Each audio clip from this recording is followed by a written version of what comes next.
Merci d'avoir choisi les produits de Dr Web. Dans cette vidéo, nous allons voir comment gérer le pare-feu Dr Web, inclus dans les produits de la série Pro. Le pare-feu surveille les connexions réseau et protège votre ordinateur d'un accès non autorisé et de la fuite de données. On peut voir sur l'écran que lors de l'installation et du premier redémarrage de l'ordinateur, le pare-feu affiche une alerte sur les connexions qui avaient été bloquées avant qu'on se soit connecté au système. On peut observer ici quelles applications ont fait des tentatives de se connecter au réseau. Après quelques minutes, la notification est masquée. Durant son fonctionnement, le pare-feu utilise les droits administrateurs. Dans la notification, on peut voir des informations détaillées sur l'application et sur ses tentatives d'établir des connexions. Si on connaît cette application et si on a confiance en elle, on peut créer une règle pour traiter ces connexions ultérieures au réseau.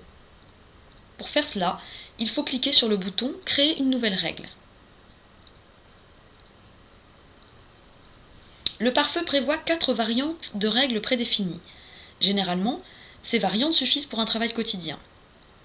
On peut interdire ou permettre à l'application de se connecter au site via le port spécifié, ou bien complètement interdire à l'application d'utiliser le réseau, ou encore autoriser toutes les connexions. Les 2 premières règles sont utilisées lorsque l'application tente de se connecter par les autres ports.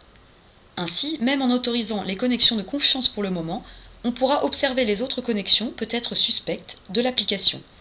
Il est conseillé de créer des règles pour ces types de connexions.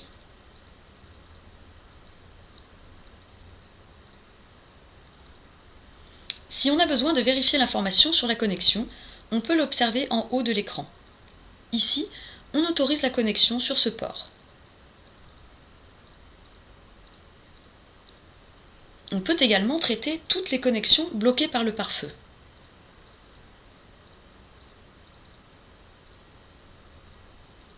Maintenant, on peut commencer à travailler avec le réseau. Après l'installation, le pare-feu fonctionne dans un mode interactif, autrement dit, pour chaque nouvelle connexion inconnue, il vous donne le contrôle total de la réaction et de cette façon fait son apprentissage. C'est ce que l'on observe ici. On voit que le programme de messagerie instantanée Messenger a essayé de lancer Internet Explorer qui est le navigateur par défaut. Cette connexion est nouvelle pour le pare-feu, c'est pourquoi il demande l'action appropriée pour la traiter. On peut spécifier une nouvelle règle, ou bien autoriser ou bloquer une fois cette connexion.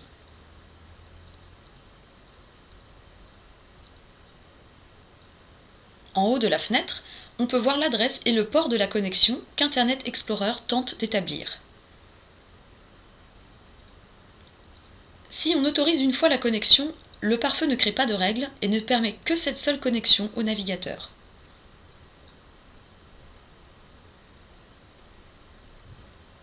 On a autorisé Internet Explorer à se connecter à une adresse définie via un port défini. En général, les applications utilisent plus de ports pour leur connexion, comme on peut le voir ici, et même en utilisant un seul port, elles tentent de se connecter à plusieurs adresses. Vous pouvez l'observer maintenant sur l'écran. De ce fait, il vaut mieux créer une règle pour autoriser les connexions réseau du navigateur sur les ports standards. Ici, on propose de créer une règle pour le port 80. On choisit de créer une règle pour les connexions sur le port 80. Le navigateur a été lancé automatiquement par Messenger et on peut voir en bas de la fenêtre que le pare-feu nous propose aussi de créer une règle pour des situations similaires. C'est-à-dire, en haut de la fenêtre, on a choisi le moyen de traiter les connexions d'Internet Explorer et ici, on spécifie les actions à effectuer si d'autres applications tentent de le lancer. Notamment, on peut choisir d'autoriser ou de bloquer le lancement d'Internet Explorer par Messenger. Si on choisit maintenant de bloquer le lancement, on ne pourra pas cliquer sur les liens dans les messages ni accéder au site web. D'un côté, cela augmente le niveau de sécurité, d'un autre côté, cela complique le travail au quotidien. C'est pourquoi on autorise le lancement d'Internet Explorer par Messenger pour le moment. Le navigateur tente de se connecter au port 443, qui est le port standard du protocole HTTPS, la combinaison du protocole HTTP avec une couche de chiffrement. Il est également standard et on va donc créer une règle pour lui aussi.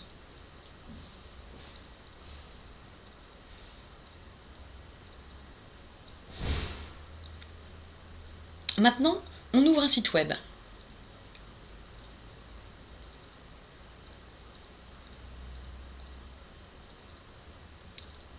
Le pare-feu ne demande pas de confirmer les nouvelles connexions via les ports 80 et 443.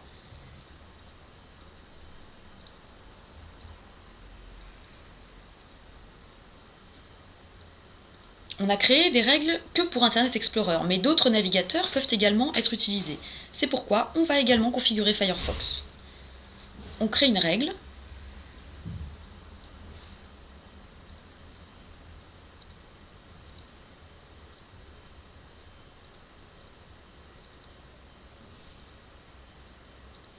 Essayons de mettre à jour le navigateur.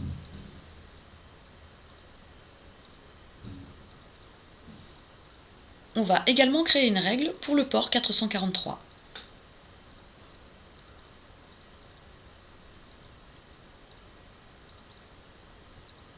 On voit qu'il y a des mises à jour et on les installe.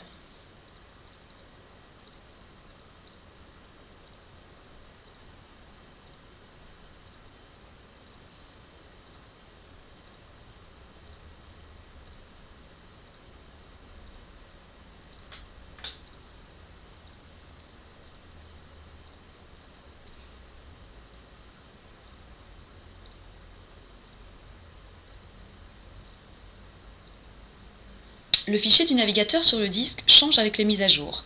Le pare-feu nous alerte et demande l'autorisation d'utiliser les mêmes règles pour le nouveau fichier. Puisque c'est nous qui avons mis à jour le navigateur et que nous sommes sûrs que le nouveau fichier sur le disque est correct et n'a été modifié par aucun programme malicieux, on confirme les règles précédentes.